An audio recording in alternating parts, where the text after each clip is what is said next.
Hello again, and welcome back to the Kotu Classic FPL podcast. I'm your host, Bruce, aka Solomon, and my co-host, Chama. I come with them, boy. Boy, not good at all. We got a bad boy. What otherwise are you fine? It's just a slow start. It's just a slow start. It's part of the game.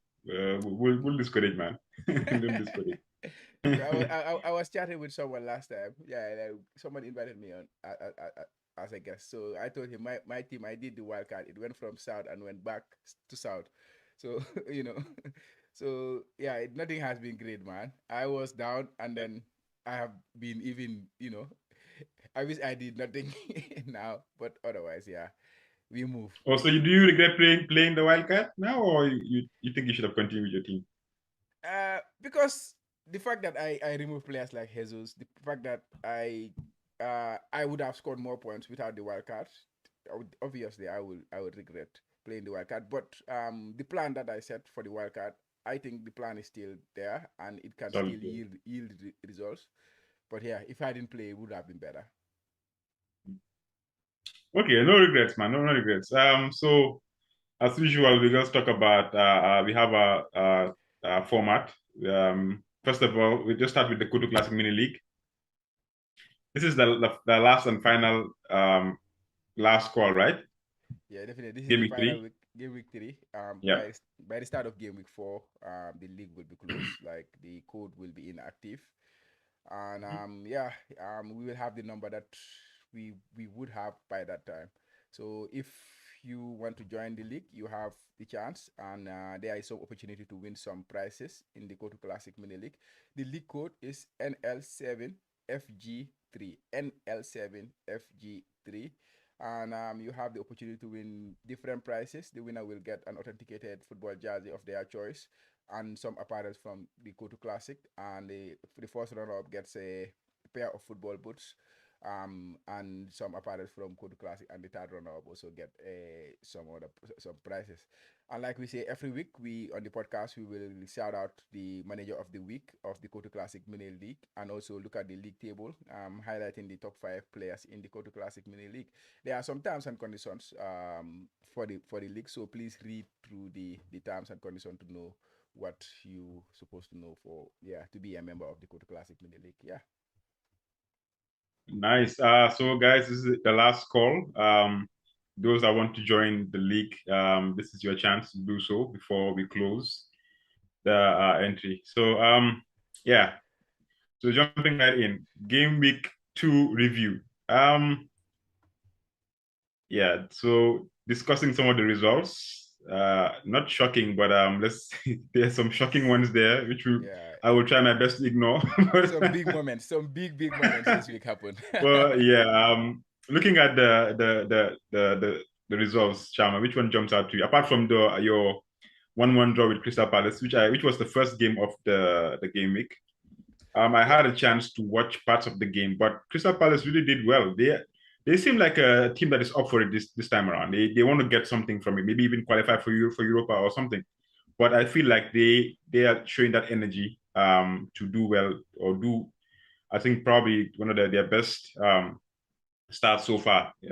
Looking at the opponents that they've had, but it was a tough game for you guys. Tough, but you can speak on that more. Yeah, definitely. It was a tough game. I only watched the second half, to be honest, because it was quite late here. But from what I read, I think Liverpool kind of dominated the first half in terms of Mhm. chances, and Crystal Palace do what you expect them to do, which is sit back and then try to beat Liverpool on the break, and that's how they scored their first goal, Zaha. And they had a few more chances to, to kill the game or to score a couple of more goals. But of course, Liverpool do also have a lot of chances. So it was like end to end thing. But with Liverpool dominating the ball, Crystal Palace being very dangerous on the break. Yeah, like you say, Crystal Palace, I think they had a very good season last season, and they're looking to kick on. Of course, the first game they did not do so well. They lose the game. They did play well against They Arsenal, played well. They played well, but yeah. Considering it's they lost the against game. Man Yeah. City, but yeah, they played well. But again, the game against Liverpool, I think Liverpool would have won that game if not for the red card, the crazy stuff. I think that was just crazy from Yeah, it was Zaha. unfortunate. We were all looking forward to having Darwin Nunes and just to see.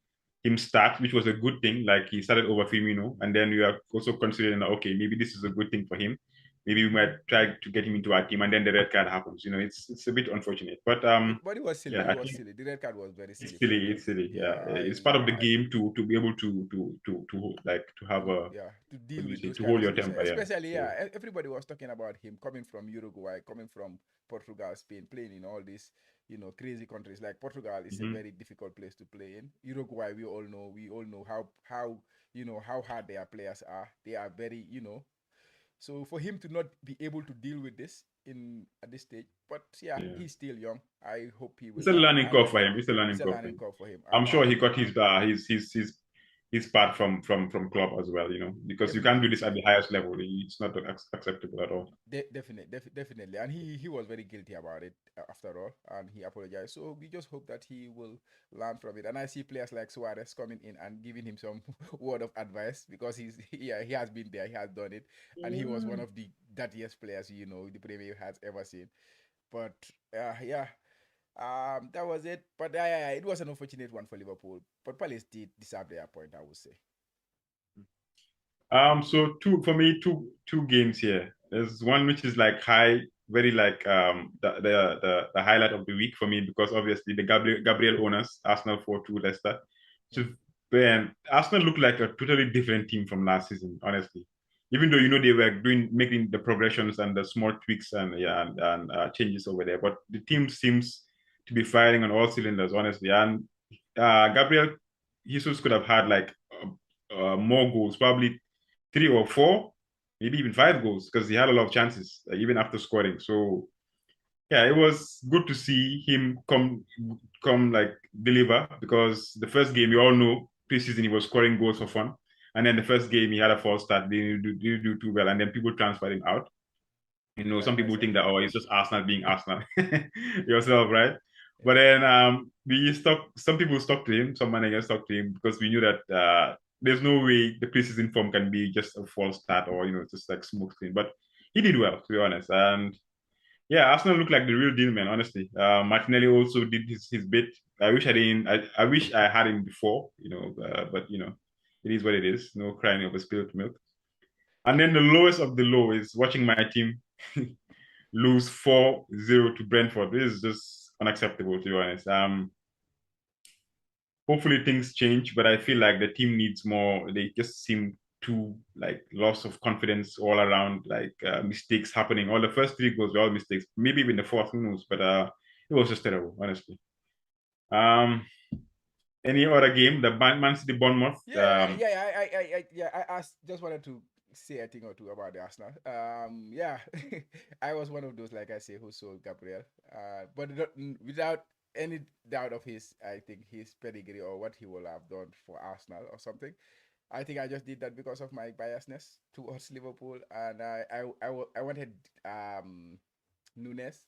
And if you know me well, I'm not that manager who will bring in Nunes, that Gabriel and Haaland in the same team, because I just feel I'm spending a lot of money on my strikers, which I don't usually do. Yeah, you So don't like strikers. the Yeah. best sacrifice I could have done there was to get rid of to satisfy my bias. The best sacrifice I could have done was to sacrifice Jesus. But I was never comfortable doing that with Jesus, and he was, yeah, from minute one to minute to the Yeah, you final can tell minute. he He was was off. so He was off dangerous. with the game. Yeah, he's Yeah, in the first yeah. half, I he think was he's. so crazy, right? Yeah, Mhm, but Arsenal, yeah, like you said, for me, I'm not surprised because they have been building on it since last season. They did not make the Champions League, but they made a lot of strides last season. mhm, And this season they had a very good transfer window. They get rid of these two, like Aubameyang is gone last season and Lacazette is gone. They upgraded with Jesus. They have made some very good signing like Zinchenko, some experienced players here that are mixing it up. mhm. For me, I'm not surprised at all with Arsenal the way they started the season, and I'm expecting big things from them. To be honest, Yeah. I think I predicted them to not be in the top four because of Spurs and Chelsea. Yeah, but now they But seem to yeah, be. Yeah, yeah, I they I they, I they will will I be will right pick around them. there. Yeah, I'll pick them over Spurs at the moment, to be honest. And I was the one that was saying that I think Spurs made more important signings, like to have a very full like team with bench players that are important and everything. But now looking at things, Yeah, I'm leaning towards Arsenal. Towards Arsenal. At the But moment. Spurs, yeah, to be honest, too, Spurs too. I think they did something that you don't expect them to do. They played Chelsea. They did not win the game, but they did not lose the game. Mhm. Usually last week I was telling you It's like a good point. Yeah, it's usually an obvious thing. Like it's usually happen no matter how good Spurs are and no matter how bad Chelsea are, it's always they Chelsea always coming on lose, top. Chelsea. Chelsea was on top in that game, but in the end, Spurs came out with a draw, which is a very good point. To And be, yeah, yeah. I think the top five is gonna be very interesting. It's gonna be, Mhm. especially Liverpool, the way they started the season. If they are not careful, Yeah, they're gonna yeah. be It's they're gonna wide be open there. Apart from yeah the top spot, which seems to be Man City's, I mean, the rest is going to be very close. If yeah it's gonna be things close continue the way they are continuing right now, because it's yeah going to be. exactly. And By then looking at Liverpool, yeah. another result is of note is Man City 4-0, the change of tactics from Pep, But you like are we jumping said. United. We have to talk about United a little bit. Oh man, I wish we could get it. Yeah, you just mentioned your Oh United, and then man. you wanna skip No, United no, no, no, no, no, no. I think I've spoken because enough yeah, about it. yeah, but we have Ah, to man. let's say a thing or two because we have to give credit to Brentford too. I know the focus has been on Manchester United. Manchester United were but this is not acceptable. But I think Brentford came up with a tactic, and the tactic worked spot on. Man United are a new team. They have a new manager who likes to play with the ball, and Brentford know that. They exposed that very seriously. They exposed Man United. They pressed them. The first goal came from Brentford pressing high up the pitch, winning a throw in, and then scoring from the resulting throw in. The second goal came from them pressing Ericsson, one of the most press resistant players in the because they know the hair kind of panic when he's not good on the ball. This is something that has been known for a while. So they exposed these kind of things. And the third goal they scored was a set piece. They exposed Martinez. They know the weaknesses of Man United. They have a short defender. They expose him. The fourth goal was from a counter, one of the best counter attack goals I've seen, or you will see this season in the Premier League. How they build it to Tony, and that first pass Tony to Mboemo, his first touch, and they finish. I think Brentford deserve a lot of credit. Man United were bad, very bad, but Brentford, the tactics were spot on, and yeah, we need to say about them. Credit, obviously, credit where credit is due to Brentford. But what I'm saying is that if you watch the game, you can tell from the onset that we were just not up for the game. When you wake up, you have a game and you feel like you shouldn't play that game. That's how our players felt that day. Like anything that Brentford could have done would have resulted in a goal. And that's what happened exactly. Mm-hmm. Like, even if they had given a bit of an effort, you understand, the results would not have been as bad because after the one the first goal, they hear from fumble the ball, it went in. Fine, you understand. But that shouldn't have deterred you from coming out and giving it your all. But they just it's like since last season, since they've been through all whatever they've been through, whatever, it's like once you score them the first goal, it's like they've switched off. It's Yeah. like they don't know what to do again. So it's kind of strange for some reason. But I'm not surprised. But we thought things would change since the preseason, but it hasn't. It hasn't Which changed. because the preseason we had false hope. We beat you guys 4-0, and you felt like okay, maybe things are different now. I told you that. It's like it's worse. It's worse. I told you Yeah. you guys needed that. The manager needed that to start the season with, at least to get Yeah. the fans Yeah. behind Yeah. him. Yeah. But at the end of the day, it's not. Yeah, maybe It's at least yeah. it kind of affected Liverpool still. Maybe I don't know.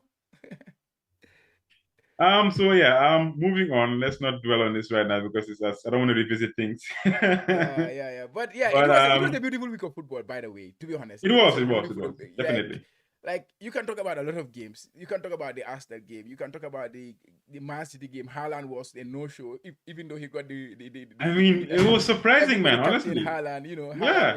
was not like he had 8 touches in the game or 11 touches if I'm not wrong. Mitrovic missed my penalty, and then and then you go to Brentford, Man United. That was beautiful. Nottingham Forest against West Ham. There was a penalty miss there too. Nottingham Forest winning their first game. It was electric that game, to be honest. Chelsea, and then the top of the Chelsea ever sports game. Antonio Conte here, Thomas Tuchel. They going at Oh each yeah, other. yeah. I forgot to Yeah, it mention was that. it was it was a beautiful week of football. Then you that have the was, Liverpool, Darwin that Nunes with was, the yeah, that with the was interesting. inspired by Zidane. It was beautiful week of football, to be honest. Oh man, I mean, a lot of things happened. So much that you kind of forget what happened in other games Yeah. too. So yeah, yeah. So moving on to our teams. To our FPL stuff, Let's just okay? quickly go through our teams and see Yeah, how yeah, we yeah. The did winner for here the with weekend. 65. You start. This is not about winning. For some reason, I think Diaz, he saved my game week with the goal. If not, I would have had a bunch of no shoes. Like Rashford, I was so angry. I just switched him as soon as the 4-0 was complete in the first half. That's when I did my transfers as quickly as possible. It's just terrible. Bailey, 1 point. Oh, let me just start from the back. I had Mendy in goal. So Mendy in goal with 1 point, obviously 2-2. Trent with 3. Cancelo with 11. Your boy Cancelo doing things as usual. Yeah, I Gabriel, was so pissed at Cancelo's assist. It was a very dodgy one. That is, and but, it but came I so told late in you. the game, right? It came I so told you late in this the game. Cancelo, man. This Cancelo, yeah. No, but it's Cancelo. But yeah, this was a dodgy assist, to be honest. That was the first time you can see him, bombing and then cross the ball and then somebody score an own goal. Yeah, but yeah, It it is seems what it like is. he's spending more time in the final third of the opposition's half. I will talk about that a little bit later. Yeah. Okay, So go ahead. James also with 7, I think with the goal. He scored a goal.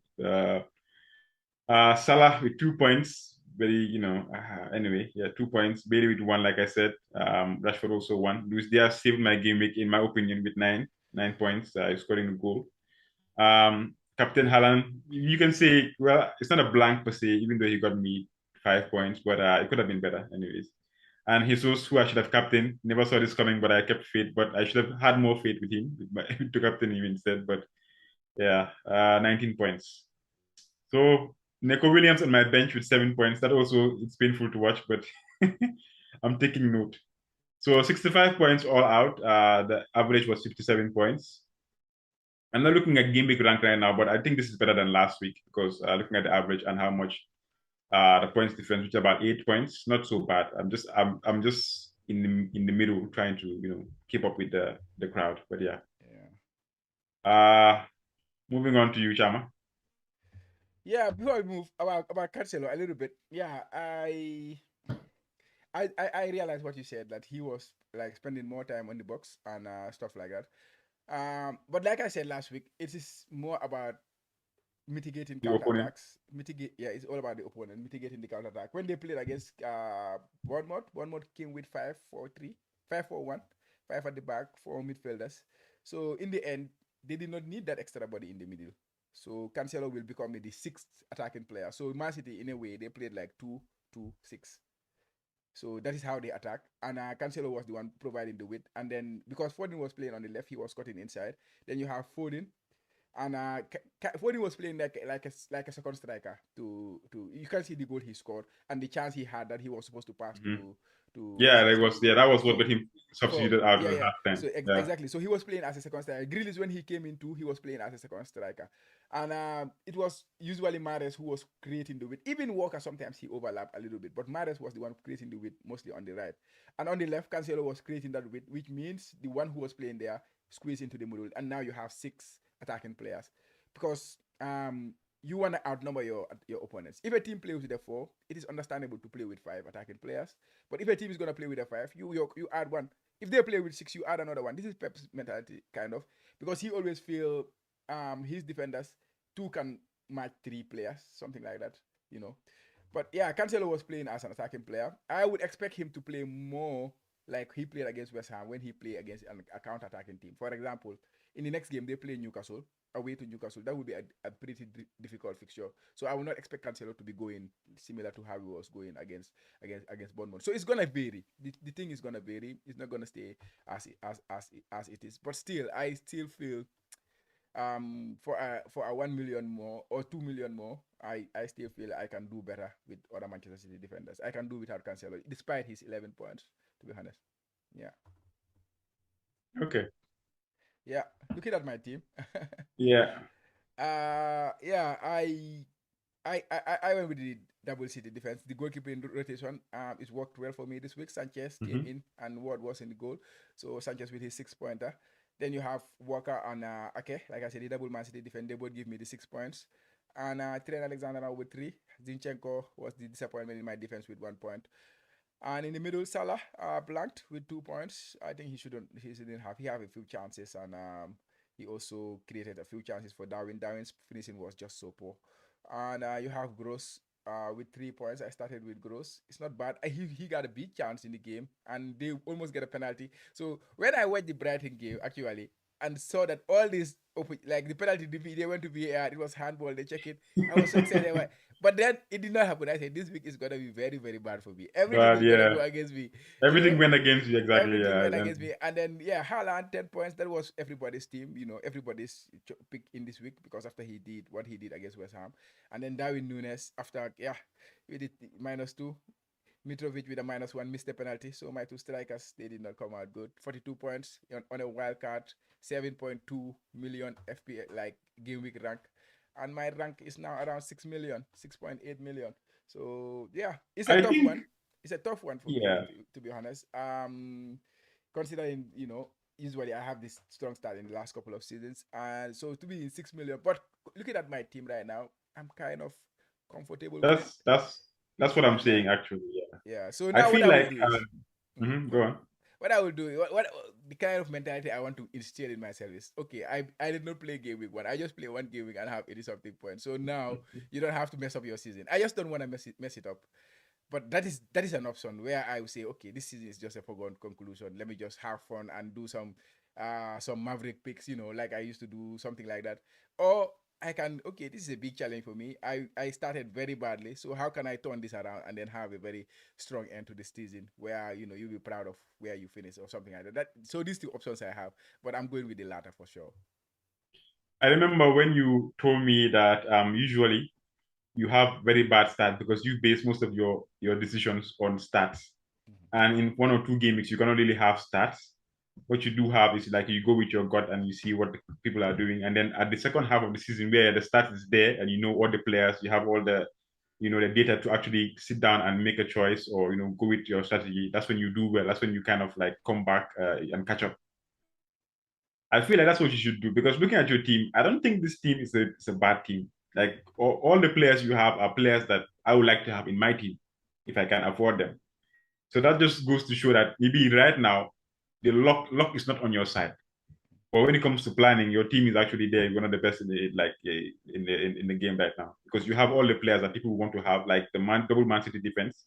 We all know Man City is keeping clean sheets now, so everybody would like to have two, but we can't have two because of how we started. So I mean, you're ahead of us. I mean, our team is actually headed towards something that looks like your team.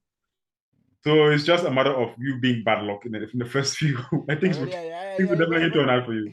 yeah, but Yeah, there has been some bad calls too. I think I have been unlucky, but there have been some bad calls. The Darwin call was very bad. the It Darwin was call, you can say you were unlucky. He got the red card, but I don't think it was. I still don't think it no, was a bad call. it was a bad call. Yeah, we It wasn't discussed a this bad. before the red card. We discussed it because Yeah, we did. the reason I get him was I was excited Sentimental. with his first Okay. game. It was not based. I know I saw his numbers. His numbers are better than any players right now. Like he, in terms of numbers, is better. But he's a new player in the league. He don't have the pedigree. He's different from Haaland a little bit. Haaland has a better pedigree than Darwin Nunes. Yeah. Darwin Nunes, all we see about of him is the 4 goals I saw against in the preseason and then the league community shield. He was doing well, but you have proven Liverpool assets that you can rely on. Robertson is a proven. He was in the top 10 players last Yeah, season. we'll Yeah, talk about like how to compare the three. Which one are the best ones e- to own e- between e- Diaz, e- Robertson, and yeah. exactly. But So to for defend me, him, yeah, but I think it was you a think bad call.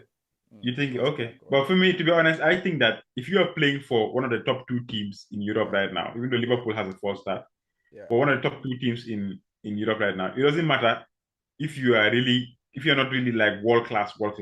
You understand? Because he's gonna get a lot of chances created for him. yeah, All he definitely. needs to do, yeah, No, all he needs to do is he score, he score. to Yeah, just score one of those or two of those, and he's good. yeah, He didn't definitely. have a But chance. He didn't have a chance in this game to do that because of the red card, obviously. But he was no, he definitely had going to chances. score He had eventually. chances. He Yeah, had a lot of he was chances. going to Yeah. score. That's Yeah, how but that's how he knew like I because in tell the you, first. Go ahead. but like I tell you on Sunday, even if he scored 4 goals, even if he outscored Jesus, the decision Mm-hmm. making process I took to decide to bring him into my team is wrong. That is why for me it's not Yeah. about the Okay. points he scored because it was not about the red card. The red card is another thing. We talked about this before the red card. So the red card was another thing. It's just make it even more severe for me to say Was it. yeah. But at the end of the day, the decision process I make comparing him with Jesus, he was never a better pick than Jesus. But at the end, Mm-hmm. my bias as a Liverpool fan kind of Okay. superseded my thinking or my objectiveness. That's why I feel it's a wrong decision. It's not about the Like, points or about the chances. It was all about the decision making process. okay. Yeah. I think we'll do much better from now on. Don't worry about it, man. It just happens. You've had like 3 good seasons in a row, so I think this is like a challenge for you. You know, Yeah, it's a it's challenge, like but the FPL gods are I'm gonna trying take to it up. throw you a challenge for you to see like Yeah, how I'm well gonna you take do. it up. I'm gonna take it up. Let's go. So moving on to the Kotu Classic Mini League, manager of the week for this week, with 103 points, Samurai Japan, Ryosuke Urai. I think we are all not all of us, but we know him because he's been in our league for a while, and he's even had some few manager of the weeks in past seasons. So Mhm. yeah, with 103 points, congrats, Ryosuke. He played his triple captain, right? Yeah, Triple definitely. captain, yeah, And he on got me on KDB. KDB. Mhm. Yeah, so Yeah, he told me about it when I was wildcarding. So I was like, this is crazy. It's too early. Like the same feeling, you know. But at the end of the day, the triple captain for me, as long as it gives you the points that you want, then like if it gives you a minimum like 10 points, for me, it's a good triple captain over the course of the season. At the end of the day, it's all about the accumulation of the points than when yeah, you play so when you receive the points for me. yeah, can you go through his team for us and tell us Yeah, like what he's he went with Ederson in goal. He went big in goal. Cancelo, Trent, Marticash, and Reece James in the back. And he had Salah, Saka, Martinelli, and De Bruyne, and Bailey. Of course, he went with the triple Arsenal attack. Martinelli, Saka, and Jesus. I kind of feel that's the way to go. And then Bailey. And then he went with Gabriel Jesus as his only forward, triple captain on KDB, is that's 103 bold. points. That's huge, right? So somebody who's not going with Haaland, I think I kind of like it, but to be honest, I like not having Haaland in my team because of what I saw, but I could be wrong. You know, let's give it another few games and see Yeah, like yeah, yeah. overall we'll decide. Okay, you know what? This points is worth having him because he's going to score a lot of goals, or maybe it was just a false start and we might do better with other Man City midfielders. Midfielders, yeah. But The I think jury he is will still score. out. But I think Yeah, he the will jury score. is still out. I think he's just too good. I think he's just too Mm. good. He's a good finisher. For him, it was different, right? If he was having the chances that Darwin was having, he would score that week, to be honest, because he's a better finisher than Darwin, to be honest. Yeah, But definitely a better Darwin finisher. seems to be finding the spaces more, and Liverpool seems to be creating more chances for him. So if Man City find that way to create those chances for him, but yeah, Brentford, what's his name? Bournemouth, I think they did well in defending him in that game. They kind of isolated him. And yes, even though he got the assist for Gundo. So Gundo is also a very interesting player this season if he continues to Yeah, play. I'm actually yeah, that's something I'm keeping an eye on because of Yeah, the kind of football they play when it comes yeah, to like you explained earlier. Him and KDB actually move up and become like attacking midfield e- players. exactly. You see So the they're goal. gonna have. Mhm. Yeah,